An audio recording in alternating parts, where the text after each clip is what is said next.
Hi viewers, ఈ వీడియోలో 'Vishwambhara' movie గురించి మరిన్ని క్రేజీ అప్డేట్స్ తెలుసుకోబోతున్నాం. మరి లేట్ చేయకుండా వీడియోలోకి వెళ్ళిపోదాం. మెగాస్టార్ చిరంజీవి నటిస్తున్న లేటెస్ట్ మూవీ 'విశ్వంబర' టాలీవుడ్ ప్రేక్షకుల్లో భారీ అంచనాలను సృష్టిస్తోంది. ఈ సినిమాను దర్శకుడు వశిష్ఠ డైరెక్ట్ చేస్తుండగా పూర్తి సోషియో ఫ్యాంటసీ చిత్రంగా ఇది ప్రేక్షకులను అలరిస్తోంది. ఇప్పటికే ఈ సినిమా నుంచి టీజర్‌ను రిలీజ్ చేశారు మేకర్స్. దీంతో ఈ సినిమాను ఎప్పుడెప్పుడు రిలీజ్ చేస్తారా అని అందరూ ఆసక్తిగా ఎదురు చూస్తూ ఉన్నారు. అయితే ఈ సినిమాను తొలుత సంక్రాంతి 2025 కానుకగా రిలీజ్ చేయాలని చిత్ర యూనిట్ ప్లాన్ చేసింది. కానీ గేమ్ చేంజర్ రిలీజ్ కోసం ఈ మూవీ రిలీజ్ డేట్ వాయిదా వేశారు. ఇప్పుడు సమ్మర్ బరిలో ఈ సినిమాను తీసుకొచ్చేందుకు మేకర్స్ ప్రయత్నిస్తున్నారట. ఈ సినిమాకు సంబంధించిన మేజర్ షూటింగ్ పార్ట్ పూర్తయింది. ఇప్పటికే ఈ సినిమాకు భారీ బడ్జెట్ అవుతుండడంతో ఈ సినిమా డిజిటల్ రైట్స్‌ను భారీ రేట్ అమ్మాలని మేకర్స్ సూచిస్తున్నారట.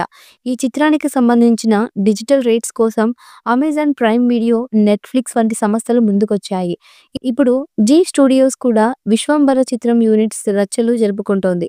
ఒకసారి యూవీ క్రియేషన్స్ ఈ డీల్‌ను పూర్తి చేయగానే 'విశ్వంబర' రిలీజ్ డేట్‌ను ప్రకటించడం ఖాయమని అంటున్నారు. మెగాస్టార్ చిరంజీవి, డైరెక్టర్ వశిష్ఠ కాంబినేషన్‌లో వస్తున్న మోస్ట్ వెయిటెడ్ చిత్రం 'విశ్వంబర'.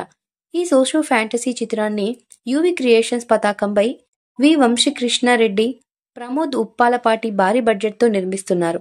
ఇదిలా ఉంటే తాజాగా ఈ సినిమా డైరెక్టర్ వశిష్ఠ తిరుమల శ్రీ వెంకటేశ్వర స్వామి వారిని దర్శించుకున్నారు. అనంతరం మీడియాతో ముచ్చటించారు. ఈ మేరకు 'విశ్వంబర' రిలీజ్ డేట్‌పై అప్డేట్ ఇచ్చారు. 'విశ్వంబర' సినిమా చాలా బాగుంటుంది. ఫ్యాన్స్ అందరూ చాలా ఆనందంగా ఫీల్ అవుతారు. ఖచ్చితంగా బ్లాక్ బస్టర్ హిట్ అవుతుంది. రిలీజ్ డేట్ త్వరలో చెప్తాము. ఇంకా టైం ఉంది. ప్రెజెంట్ 'విశ్వంబర'తో బిజీగా ఉన్నాను కాబట్టి మరో సినిమా గురించి ఆలోచన లేదు అని చెప్పుకొచ్చారు. ఈ మూవీపై మీ అభిప్రాయాన్ని కామెంట్ బుక్‌లో తెలియచేయండి.